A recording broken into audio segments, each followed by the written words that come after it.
I'm sorry, Srishti, for my behavior in on my birthday. Hi guys, I'm Sanjana, 23 years old girl. I'm a content creator. Sanjana and welcome back to my channel. आज की story है about me. मैं कितनी बड़ी bitch थी एक friendship में. You know what? आज के टाइम में बिच होना इट गलत नहीं है. अगर तुम बिच हो ना तो तुम्हारी रिस्पेक्ट भी है, तुम्हें प्यार भी मिलेगा, तुम्हें अट्रैक्शन मिलेगी, तुम्हें हर चीज मिलेगी. मैं क्लास 8 में थी एंड मेरी बेस्ट फ्रेंड्स थी बहुत सारी. एक का नाम था सृष्टि एंड एक का नाम था मानसी. मानसी मेरे से अभी भी टच में है बट सृष्टि नहीं है. एनीवेज, अगर बाई चांस वो वीडियो देख ले, I am sorry Srishti for that day. मैंने बर्थडे पे तुम्हारे साथ ऐसा बिहेव किया but you are the most pure soul I have ever seen. 8th class में आने के बाद स्टूडेंट्स को ऐसी हवा लगती है कि कोई उन्हें कंट्रोल नहीं कर पाता.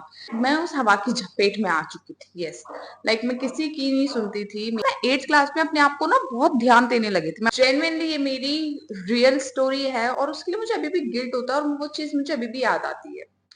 तो 8th क्लास में मैं अपने ऊपर बहुत ज्यादा ध्यान देने लगी थी. एक्चुअली मैं क्लास की अट्रैक्शन थी. मैं अपनी तारीफ नहीं कर रही हूँ बट जो सच है मैं वो बता रही हूँ. ठीक है, मैं हाउस कैप्टन थी. आई नो मुझे हेड गर्ल बनना चाहिए था. मैं कभी भी हेड गर्ल नहीं बनना चाहती थी. मैं हमेशा से हाउस कैप्टन बनना चाहती थी. Better than perfect. हमारा हाउस था लोटस एंड लोटस हाउस की मैं थी कैप्टन. फॉर्चुनेटली मेरी जो बेस्ट फ्रेंड थी वो भी मेरे लोटस हाउस में थी. जैसे मैं हूँ लोटस की एंड मेरे साथ एक और कैप्टन होगा वो भी लोटस का. ठीक है, तो हम दोनों बेस्ट फ्रेंड्स थी जो लोटस हाउस की थी और कैप्टन थी. ठीक है. ठीक है, हमारे बीच में कभी ऐसा कोई कंपटीशन नहीं हुआ. मुझे ऐसा फील होने लगा था कि वो मेरे से जेलस फील होती है एंड वो मुझे कॉपी करती है. जेन्युइनली बताऊं तो ठीक है, अंदर ये बहुत गलत फहमी आ चुकी थी जबकि ऐसा कुछ भी नहीं था. अभी आई डोंट रिमेम्बर कि दो थे या एक था बट मैं तो थी. I have a batch also.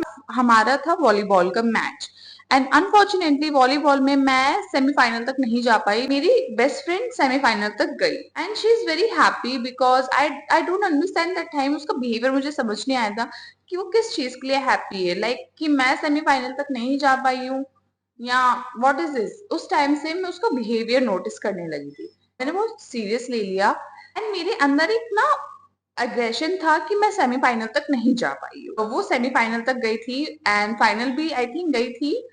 But मुझे इतना याद है कि हमारी क्लास फर्स्ट आई थी वो फाइनल्स में.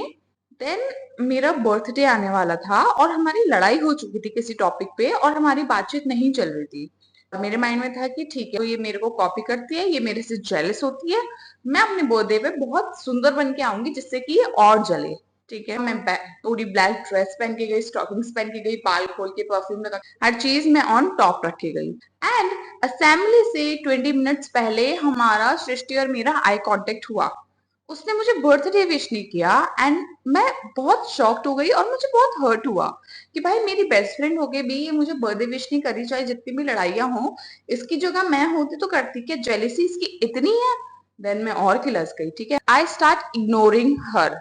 एक्चुअली होता है ना वो एक नजर में नोटिस करना. उसने मुझे वो किया एंड मैंने वो एक चीज एब्जॉर्व कर ली. वो चीज मुझे ऑकवर्ड लगी जहां जहां पे मैं कंफ्यूज से कंफर्म हो गई she does not like me. Then मैंने स्टार्ट करी अपनी बेस्ट फ्रेंड मानसी से इसकी bitching. I know that's very shameful for me. मैंने मानसी से बोला ना, उसने मुझे विश किया, उसने मुझे एक लुक में एब्जॉर्व किया, उसने मुझे इग्नोर किया. उसको भी ये सब अजीब लगा. उसने कहा लेट इट बी बिकॉज बुराई करने स्टार्ट कर दी. देख मुझे बेस्ट फ्रेंड कहती थी एंड अभी मुझे विश भी नहीं किया. लंच ब्रेक तक what she did, she actually मेरी साइड देखो कि मैंने उसकी सारी चीजें नेगेटिव साइड में देखी एंड उसकी ये चीज देखो. अब लंच ब्रेक हो चुका था. जो उसने मेरे लिए गिफ्ट बनवाया था वो उसको मेरे बर्थडे के सुबह मिलना था एंड सुबह वो स्कूल आ चुकी थी. जब उसकी मम्मी लंच ब्रेक में आई तो वो मेरे लिए एक कप था जिसमें मेरी फोटो लिखी हुई थी, बेस्ट फ्रेंड हैप्पी बर्थडे वगैरह. एंड सबसे इम्पोर्टेंट कि उसने मेरे लिए एक हैंडमेड कार्ड बनाया था. आई होप कि वो मेरे पास अभी भी हो. एंड मैं शॉक्ड हो गई. लिटरली मैं शॉक्ड हो गई कि यार ये मेरी बेस्ट फ्रेंड थी. मैंने अपने बेस्ट फ्रेंड के लिए ये सोचा जबकि उसने मेरे लिए इतना प्यारा एक मग था वो बनाया हुआ था. उसपे मेरी फोटो थी, बेस्ट फ्रेंड्स थे तो थॉट्स लिखे हुए थे काफी. एंड सबसे इम्पोर्टेंट यार उसने मेरे लिए एक कार्ड बना रखा था. जेन्युइनली जब उसने मुझे वो कार्ड दिया ना तो मैं अपनी नजरों में ही गिर गई. मुझे ऐसा लग रहा था कि मैं एक बेस्ट फ्रेंड के रोल में ना फेल हो गई थी. उस दिन के बाद से मुझे एक लेसन मिला, जल्दी किसी को ना जज करूं. अगर मेरी बेस्ट फ्रेंड है उससे मेरी लड़ाई चल रही है तो मैं उसको एक और चांस दूं. चाहे मैं ही जाके उससे क्यों ना बात करूं, बट मुझे वो फ्रेंडशिप नहीं तोड़नी चाहिए। काफी कुछ उस सीन ने मुझे सिखाया and I am very grateful for her. अभी हम कांटेक्ट में नहीं हैं, काफी कुछ ट्रेजेडी हो गई है उसकी लाइफ में, मैं उसकी पर्सनल लाइफ यहाँ पे नहीं बताना चाहूंगी। And that's it. मानसी, हाँ मानसी मेरे टच में ऑफ कोर्स है and I love both of her and I wish कि मेरा सृष्टि से जल्दी कांटेक्ट हो। प्लीज अब तुम लोग मुझे गालियां मत देना कि तुम ऐसी हो वैसी हो, नो प्लीज नो। मैं टीनेजर थी, काफी कुछ चीजें हो रही थी, ups and downs, that's it. But उस चीज से मैंने बहुत एक अच्छी सीख ली, ये बहुत अच्छी चीज है मेरे लिए। And thank you for watching my video. Subscribe करना मत भूलना, follow me on Instagram, subscribe me on YouTube channel. Bye bye.